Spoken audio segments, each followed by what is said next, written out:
Clive Davis is dead. They already reported it. Clive Davis is dead. And everybody want to know what really happened to Whitney Houston. What did Clive Davis really do to Whitney Houston? We're going to find out in this video. I came across this video and we're going to go back to Clive Davis and Whitney Houston and a time where they were, you know what, in the time where he had a party and she passed away in the same building on the same day. So buckle up, y'all. Get them comments ready because we want to hear what y'all got to say. If you guys want me to take the time this week to go through all Clive Davis and Phyllis Hyman, Clive Davis and Angie Stone, Clive Davis and Justin, Clive Davis and Diddy, press a 5 and I will look through all these videos and I will report them to you so we can react. If that's what you want this week, let's do it. Press 5.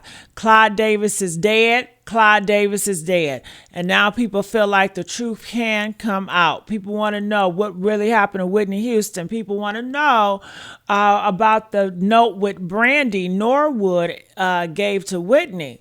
You know, so comment, let us know what you guys think, and let's see what's going on here. Exactly what happened inside the iconic Beverly Hilton remains a mystery. Paramedics raced to the 4th floor and found a lifeless Whitney Houston inside her hotel room bathtub. They tried in vain to resuscitate her with CPR. You know, out in Hollywood, a lot of people come up missing. Feels like it might be a lot of that. Contrary to the coroner's conclusion that her death was accidental, Hubel claims that Houston's body shows classic defense wounds consistent with someone fighting for her life. Did Kanye West just expose Clive Davis for killing Whitney Houston? Kanye recently spoke about how Hollywood elites will often stage a celebrity death to make it look like they unalived themselves, and fans are now saying that this is exactly what happened to Whitney. See, just hours after Whitney was discovered in her hotel room bathtub, her longtime mentor Clive Davis held a pre-Grammy party in the same hotel, and he allegedly knew that Whitney's body was still in the building. I don't know what could motivate a person to have a party in a building where the person whose life he had influenced so enormously. A number of Whitney's friends and family have called out Clive for disrespecting Whitney. However, fans are now saying this whole situation is much more serious. In fact, a lot of people are convinced Clive is one of those Hollywood elites that Kanye talked about who have the power to make celebs disappear. But does this mean that Clive was somehow involved in Whitney's death? And why are fans saying that Clive's pre-Grammy party was a ritual? Let's get into it. It's been 11 years since Whitney Houston, one of the greatest, if not the greatest singers of all time, passed away. And Whitney's fans are still hoping the real truth of her death will come out one day. See, there are so many different conspiracy theories about Whitney's final days, but the most popular one involves Whitney's mentor and record producer, Clive Davis. After Kanye West recently exposed the dark side of the music industry and claimed that Hollywood executives had built a system to traumatize and monetize celebs, Whitney Houston's fans reignited the conversation about Clive Davis's infamous 2012 pre-Grammy party, and most of them are even saying that Clive was somehow involved in Whitney's death. To give you some context, Whitney Houston died on February 11, 2012, on the same day she was supposed to perform at Clive's pre-Grammy Awards party at the Beverly Hilton Hotel in Beverly Hills. But just hours before the scheduled party, Whitney's assistant discovered Whitney lying face down in a bathtub filled with water. Whitney was unresponsive, and her assistant called Whitney's bodyguard, Ray Watson, to help her get Whitney out of the tub. Ray later told the Mirror that the scene in the bathroom was surreal, and he panicked because he couldn't understand what happened to Whitney. "I couldn't tell if she was alive or dead," Ray said. "I got her out of the water and tried to revive her. Then it was all crazy." Whitney's assistant and her bodyguard called 911, and the paramedics arrived at Whitney's hotel room at 3:30 p.m. They performed CPR, but sadly it was too late, and at 3:55 p.m., Whitney Houston was pronounced dead. Tonight, out of Los Angeles, the death of singing star Whitney Houston at the age of 48. Details are still coming in, but her publicist has confirmed her death to the Associated Press, although the circumstances and the place are not clear. The cause of why Whitney died wasn't immediately known, and the local police said that there were no obvious signs of criminal intent. However, after conducting an autopsy and running toxicology tests, the LA County Coroner's Office concluded that Whitney's death was caused by drowning combined with the effects of heart disease and use. And though the autopsy report noted external trauma on Whitney's body, the coroner ruled that there were no signs of foul play. However, Whitney's fans felt that there was something suspicious about the whole thing, and the speculation reached a boiling point after it was revealed that Clive Davis decided to go through with his pre-Grammy party at the Beverly Hilton after he learned Whitney died. Now just think about this for a second. The Whitney Houston died, and her longtime mentor and other celebs were totally fine dancing and having fun while Whitney's body was above the banquet room. Make it make sense. As for Clive, he claimed that he wanted to pay tribute to Whitney because that's what she would have wanted, and he insisted that Whitney's family didn't ask him to cancel the party. Why did you let the party go on? Of course, this is a personal thing. But the Grammys were the next night. You don't cancel. You turn an evening into a tribute. You did a magnificent evening. Into... Did you give a thought to canceling? Never. You never thought? Never. Did you ever think... And the family did not want me to give a thought to cancel. No. However, several Whitney's friends and family have since come forward to say that Clive disrespected Whitney by partying at the same hotel where she died just hours before. In fact, Whitney's longtime friend Chaka Khan said Clive's decision to go through with the party was insanity, and it was actually the opposite of what Whitney would have wanted. You were, I think, going to go to the Clive Davis party. Yes. It was a surreal event where Whitney's body was still in the hotel, and there was this sort of party where apparently half the room were in tears. The other half were kind of partying. What did you feel about that? I thought that was complete insanity. And knowing Whitney, I don't believe that she would have said, the show must go on. She's the kind of woman that would say, stop everything. Chaka Khan also criticized Clive for saying that the party was a tribute to Whitney because it simply made no sense that someone who supposedly loved and cared about Whitney would have the strength to party hours after she died.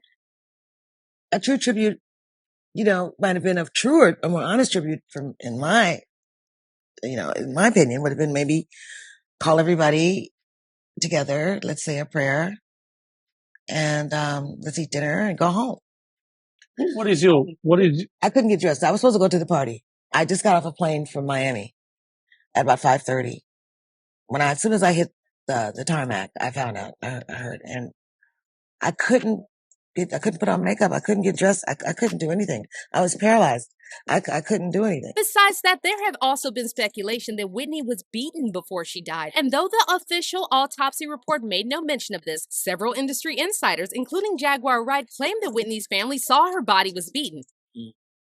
They saw her body. She didn't just die in a tub, like she was beaten up.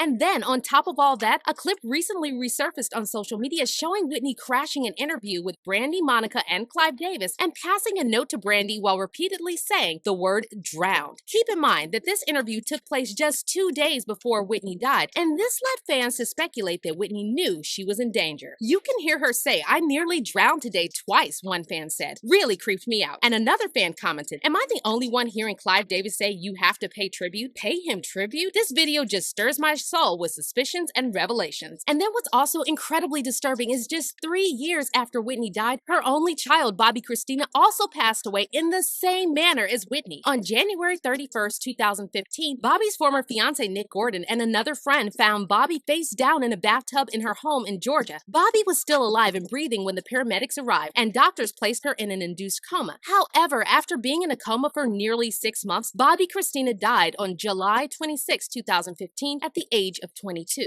The initial autopsy found no obvious underlying cause of death and no significant injuries. However, it was later determined that the underlying cause of death was immersion associated with drug intoxication. But the manner of death could not be confirmed, and the autopsy report stated that the medical examiner was not able to determine whether the death was due to intentional or accidental causes. And then, in July 2020, Nick Gordon, Bobbi's former fiance, who discovered her body, also died of a suspected OD. Bobbi Kristina's dad, Bobby Brown, later claimed that Nick was involved in both Whitney and Bobbi Kristina's deaths by supplying them with drugs. However, fans still dismissed these claims, pointing out that Bobby was probably trying to deflect from the fact that he was the one who introduced drugs to Whitney. Fans are also saying that Whitney's substance use and the way she obtained those substances is beside the point, and we need to look at the bigger picture and the people who profited from her death. Of course, fans are now pointing the finger at Clive Davis, and some of them are even saying that Clive's pre-Grammy party was a blood ritual. Clive Davis is the mastermind, one fan said. Whitney was literally sacrificed. That party was a ritual. They partied knowing that her dead body was in the hotel. And another fan added, Clive Davis having his pre-Grammy party as Whitney's dead body was being wheeled out was grotesque, and also a reminder of how disposable Whitney Houston was to the people she turned into multi-millionaires. So if these people profited from Whitney's work, what would they have to gain from her being dead? Well, when we're talking about huge stars like Whitney Houston, Michael Jackson, and Prince, they're actually worth more dead than alive, because when someone big like that dies, their catalog instantly starts doing crazy numbers. Also, the celebs can never challenge the labels and others involved for the full control of their music. Now, when it comes to Clive Davis, as of January 2023, he has a net worth of $850